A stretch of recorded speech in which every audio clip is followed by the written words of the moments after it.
Glasgow, now a modern and vibrant city, boasting a wealthy financial centre, a rich history of museum culture, and some of the best shopping facilities in Europe.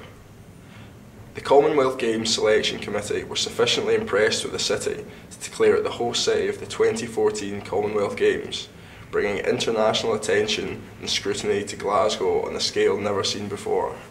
Well, there's no question that the regeneration of the Clyde is the jewel in Glasgow's regeneration crown. Within the next decade, it will be supporting 50,000 jobs. It will be a £1 billion investment in rejuvenating our waterfront that for so long the Clyde has been part of the success story of Glasgow's economy. So 50,000 jobs, £1 billion investment, new homes, office space, an environment, a walkway that will turn the banks of the Clyde once again into the engine room of Glasgow's economy. If it makes Glasgow look more attractive and it gives people in that area something to do, then I suppose it's good to have some regeneration for the neighbourhood and for the people of Glasgow. Well, if you look across the world, successful cities that we are competing with have looked to their waterfront to begin big regeneration projects, and that's what we've done in Glasgow. We looked at the opportunities that the Clyde gives us to create a new part of our economy, and I think we've done so successfully. And you know, it's just the banks of the Clyde and the communities near them are unrecognisable from a decade ago, and in another decade they'll be even further from what we recognise of the Clyde of days gone by. Okay. Because when I was a girl and I travelled from the Clyde side, I used to sit on the bus going to Eaglesham and watch the rats running out and in the huts. It was a dilapidated area, and it's such an improvement. Well, if it's done well, it'll be fantastic. But if it's not done well, it'll just be another disappointment.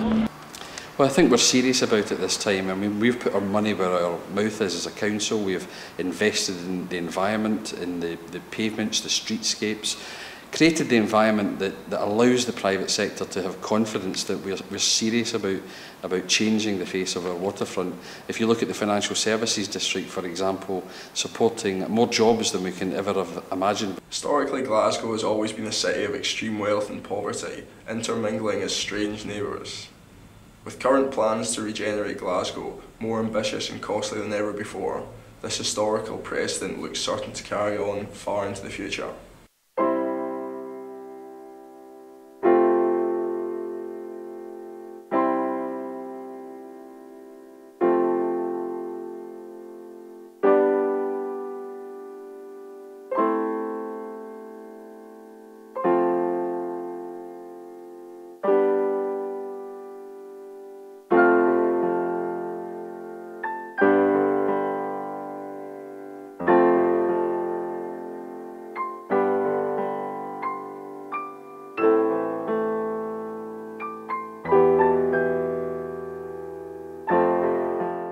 I am a senior quantity surveyor employed by a company called Lane O'Rourke, the Scotland Limited Division. If they are constructed properly, they should have a lifespan of approximately 70 years. The new systems for low pitch roof structures and external wall facades are made from materials that are tested to what is called British standards, which in part determines the lifespan of the buildings. Now, it's all down to the installation. If the product is installed properly, it will have a lifespan of up to 70 years. The old construction of masonry and mortar, slates on the roofs, they equally had a lifespan of in the region of 70 years. What do you think about the style of buildings that are being built now compared to the style, say, 30 years ago or before? Well, there's been a huge change not only in Glasgow but up and down the UK in the last 30 years. The modern forms of construction has introduced not only different looks to buildings but different shapes. If you take down at the ACCC, I mean, that was quite a radical structure in itself, but I think it's called the armadillo, the small structure to the side, which just looks like a big silver foil balloon stuck to the ground. I mean, these are unforgettable once you've seen them. because they are so different from anything else that has been built. Over the last 30 years, I think the planners have relaxed the restrictions that they impose on planning generally on the look of buildings, and in doing so, architects have been allowed to express themselves more, representing their clients. So you end up with buildings like SECC, Armadillo, you end up with unusual shaped housing structures like the stepped blocks of flats which look as if they're incomplete. You mentioned earlier on about the quality of build from the last kind of regeneration. We've had a look at some examples of it, and what we can see is they're kind of falling down. Would you say that's more to do with maintenance of those, kind of just the council or whoever owns it not taking care of it? The answer to that is partly yes and partly no. I'm a great fan of the Edwardian builders and the Victorian builders, and they didn't have the types of plant that exist now, the tools that enable you to do things more efficiently, safely, quicker. They didn't have all those benefits, but you look at some structures which were built 100 years ago, 150, 200 years ago, they're still standing. And that's a compliment to the builders of that era, because using the materials and the resource and the plant available, they built structures that have stood 200 winters, a couple of world wars, pretty damn impressive. What happened after the Second World War was obviously a lot of buildings had been damaged due to the war. We also had the situation where you had a lot of people returning to war, from war to what was hopefully a more normal existence.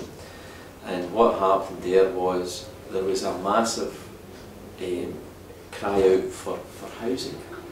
People wanted housing, they wanted a better quality of life, so there was this massive expansion using the available labour resource to build schemes, housing schemes.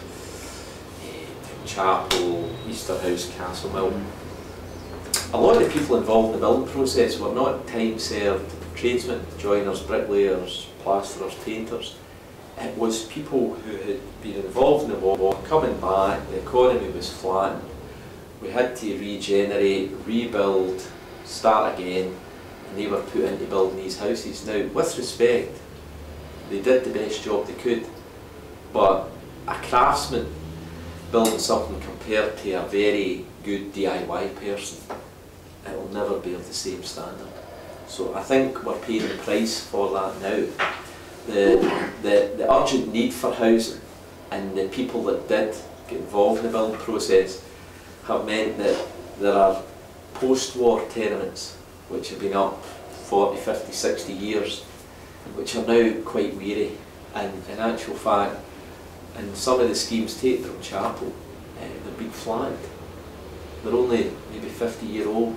They've been flattened to make way for new blocks of terrace houses or small blocks of flats. Well, we're ahead of all our targets. We're creating tens of thousands of jobs. That's more than we expected by this stage.